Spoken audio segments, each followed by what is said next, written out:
নমস্কার বন্ধুরা, সকাল সকাল চলে এলাম রান্না করে বন্ধুরা। রান্নাটা শুরু করে দিব বন্ধুরা। তো ভিডিওটা ধাক্কা দিয়ে চলে যাবেন না বন্ধুরা, একটা লাইক দিয়ে যাবেন, একটু কমেন্টস করে দেবেন, সেটাই আশা করবো আর কি। তো সকালবেলা নাস্তার জন্য বন্ধুরা সবজিটা কেটে নিয়েছি। গাজর, পেঁপে, আলু, তারপরে যাই কাঁকরোল, লব্বা সিম, পটল সব মিলেই আর কি। তো এখন আমি এগুলাকে ওই যে খালি ভাই এনে দিয়ে দিব। আর এর আগে মনে হয় আমি নুন চিনিটা দিয়ে নিলে একটু মিশে যাবে আর কি, সব কিছু একসাথে। তাহলে ওই সবজির জলে কিন্তু সবজিটা সিদ্ধ হয়ে যাবে।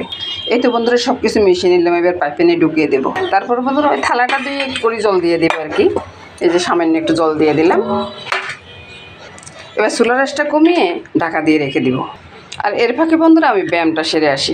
তো বন্ধুরা এবার আমি ঢাকাটা তুলে তরকারিটা নামিয়ে নেব এবং সোমবার করে নেব। সবজিটা নামিয়ে নিলাম, তেজপাতা আর লঙ্কা দিয়ে দিলাম, পাঁচফোড়ন দিয়ে দিচ্ছি।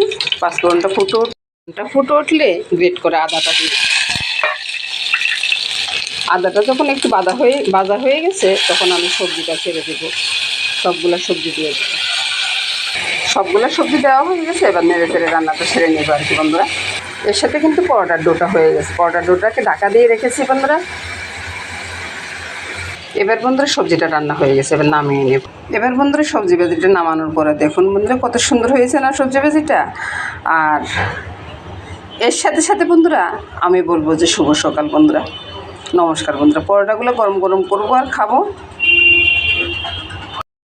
নিয়ে নেব পরোটাটা, তারপরে সবজি।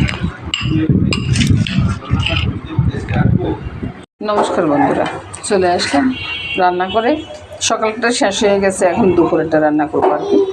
তো এই রান্নাটা শুরু করব আজকে বন্ধুরা। এই যে ফান্না কচু বলি আমরা, আপনারা কি বলেন জানি না। ওই যে আমাদের নোয়াখালীর বাসা আর কি, ফান্না কচুটাকে চিকেন করে কেটে নিয়েছি, এটা শুকনা করবো আর কি। ইলিশ মাছের মাথা দিয়ে মাছ দিয়ে দুইটা একসাথে দিয়েছি। তো প্রথমে জলটা বসিয়ে দিলাম, জলটা বসিয়ে দিয়ে একটু লেবু চেপে দিয়ে দিই, তাহলে আর গলা চুলকানোর কোনো বয়ে থাকবে না। আর একটু নুন দিয়ে দিই, কী বলেন বন্ধুরা। আমি এবার কোনো সময় এগুলো দিই নেই, তবে আজকে দিচ্ছি। তারপরে এই যে না জলে কিন্তু বলক চলে আসছে, এবার আমি ডাটাগুলো ছেড়ে দিলাম, ছেড়ে দিয়ে নেড়ে ছেড়ে একটু ঢাকা দিয়ে রাখবো, বলক আসলে নামিয়ে নেব। এই তো বন্ধুরা ঢাকাটা দিয়ে রাখলাম। আর এদিকে দাদুভাই না খেলতেছে, এই জন্য আওয়াজটা হচ্ছে আর কি। আর বাজার থেকে মাছ নিয়ে আসছে, একটা বড় কাতল মাছ নিয়ে আসছে, কেটে নিয়ে আসছে আমার জন্য সুবিধা হয় আর কি, ওই জন্য আর কি। তো এগুলোকে যেগুলো রান্না করবো সেগুলো নিয়ে বাকিগুলো আমি ফ্রিজে ঢুকিয়ে দেবো আর কি। তো এটা বলক সরে আসছে আর একটু সিদ্ধ হয়ে গেছে, এবার আমি জলটা ফেলে দেবো আর কি। একটা ঢাকা বসিয়ে দিলাম, বাস ঢাকাটা ঢেলে দিলাম, জলটা পড়ে গেল। তারপরে কচুর শুকনোটা হবে, ওই যে কচুর ডাঁটগুলো আর কি শুকনো হবে ইলিশ মাছ দিয়ে। ইলিশ মাছ মাথা দুইটাই আছে। তো প্রথমে আমি পেঁয়াজগুলো তেলে ফেলেছি, আর এদিকে বসিয়ে দিয়েছি একটা করে। এখানে বন্ধুরা ওই যে কাতল মাছের মাথাটা আনছে না, ওইটা সোমবার করে রেখে দিব আর কি। কারণ হলো কি মাছের মাথা না ফ্রিজে ঢুকালে আর টেস্ট থাকে না, ওই জন্য আর কি। বড়ো মাছের মাথা তো। তো এবার বন্ধুরা আমি একে একে ওই স্বাদ মতো নুনটা কমিয়ে দিলাম, কারণ সিদ্ধ করার সময় নুন দিছি তো, ওই জন্য নুনটা কমিয়ে দিলাম। আর আমি বামাতে মোবাইল ধরে ডাইনাতে কাজ করি বন্ধুরা, ওই জন্য হয়তো দেখাইতে একটু 19-20 হয়ে যায়, কিছু মনে করবেন না। এটাকে ভালো করে কষিয়ে নিব। এবার বন্ধুরা একটু চিংড়ি দিয়ে, চিংড়িটা একটু দূরে থাকে, ওই জন্য একটু কষ্ট হচ্ছে আর কি বন্ধুরা। এবার ভালো করে নেড়ে ছেড়ে দিয়ে প্রথমে আমি ইলিশ মাছের ইয়েটাই দিয়ে দিব, কারণ এটা তো আছে করতেছে না। তো বন্ধুরা এগুলো তো ওই অনেক আগে আমি মানে কালকে আর কি সোমবার করে ফ্রিজে ঢুকিয়ে রাখছি, তো ওই জন্য করতে একটু কষ্ট হয়েছে আর কি। তো মোবাইলকে রেখে দিয়ে ওগুলো পরে একটা ছেড়ে দিলাম আর কি। নেড়ে ছেড়ে মাছগুলোকে আগে ইয়ে করে নিচ্ছি, কষিয়ে নিচ্ছি। তারপর এবার আমি কচুর ডাকগুলো আছে যে সাথে কচুর ইয়েটাও আছে, সাদা অংশটাও আছে, এগুলো এবার আমি ছেড়ে দিয়ে একটু ছড়িয়ে দিই। এটা আস্তে আস্তে হোক, কতক্ষণ পরে একটু উল্টে দিব।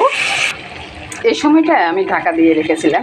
ঢাকা ওঠানোর পরে দেখুন বন্ধুরা, তরকারির কালারটা কত সুন্দর এসছে না। খুব এই রান্নাটা খেতেও কিন্তু খুব সুন্দর বন্ধুরা, এইভাবে করে দেখবেন, রান্নাটা কিন্তু খুব টেস্ট লাগে খাই। তারপর বন্ধুরা দাদুভাইয়ের জন্য একটু মাছের ঝোল হবে আর কি, আর যে যে খায় এখান থেকে খেতে পারবে। তো মাছের ঝোলের জন্য কি লাগবে আমার সেটাই দেখাচ্ছি। একটু আদা আর জিরা, এটাকে আমি শিলপাটা পিষে নেব। তারপর বন্ধুরা এভাবে ঢুলিয়ে আমি নাড়াটা নেড়ে দেবে আর কি। আমি একবারে খুন্তি বা চামিচ কিছুই দিব না। হয়ে যাওয়ার পরে আমি নামিয়ে নেব, একটু পরে নামাবো আর কি।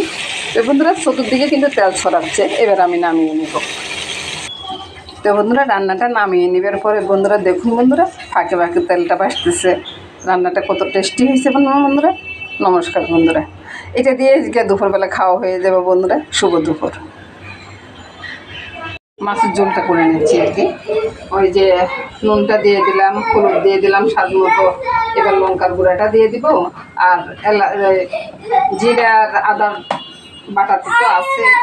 তারপর সব কিছু একসাথে মেখে নিব, তেজপাতাও দিয়ে দিব, একটু মেথি ফোড়ন দিয়ে দিচ্ছি। আমার দাদুভাই নাচতেছে।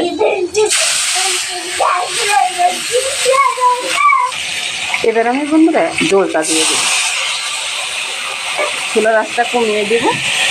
এর এক ফাঁকে বন্ধুরা মাথাটা বেজে নিয়েছি, আর মাছটাকে কাঁচা লঙ্কা দিয়ে ঢাকাটা দিয়ে রেখেছি। একটু পরে নামিয়ে নেব, হয়ে যাবে। তো এবার বন্ধুরা মাছের ঝোলটার ভিতরে একটু ধনিয়া পাতা দিয়ে দিব। এই যে ধনিয়া পাতাটা কেটে রেখেছি, ধনিয়া পাতা দিয়ে তারপর কিছুক্ষণ ঢাকা দিয়ে রেখে মাছটাকে নামিয়ে নেব। মাছ রান্নাটা হয়ে যাওয়ার পরে মাছ রান্নাটা নামিয়ে নিলাম বন্ধুরা। তো এই রান্নাটা নামানোর পরে বন্ধুরা এবার আমি করলাটা ভাজি করব। করলাতে বন্ধুরা কী দিয়েছি বন্ধুরা, আপনারা শুনলে হাসবেন বন্ধুরা। এই করলাতে আমি চিনি আর নুন দিয়ে দিয়েছি। করলা এত দিতে এটা আমি খেতেই পারি না, বুঝছেন বন্ধুরা। কেন যে মানুষে এত দাম দিয়ে করলা কিনে আমি খেতে বুঝলাম। শীতের জিনিস আবার এটা খাওয়ার কী হলো বন্ধুরা বলুন। ওই জন্য আমি একটু চিনি দিয়ে দিই, যেন একটু মিষ্টি মিষ্টি লাগে। এই তো বন্ধুরা ভাজিটা হয়ে গেছে, নামিয়ে নেব। তো বন্ধুরা করলা ভাজিটা হওয়ার সাথে সাথে বন্ধুরা আমরা পুরো রান্নাটাই শেষ। আজকের দিনের জন্য তরকারি রান্না শেষ হয়ে গেছে বন্ধুরা। ভাতটা রান্না করবো আমার মামনি এসে, মামনি দুপুরবেলা গরম গরম ভাত রান্না করবো বন্ধুরা। তো নমস্কার বন্ধুরা, সবাই ভালো থাকুন, সুস্থ থাকুন, সুন্দর থাকুন বন্ধুরা। আপনারা মনে করিয়েন না যে আমার তরকারিগুলো খারাপ হবে বন্ধুরা, একটাও খারাপ হবে না। আপনারা এভাবে রান্না করে দেখতে পারেন বন্ধুরা, যদি মন চায় আর কি দেখতে পারেন।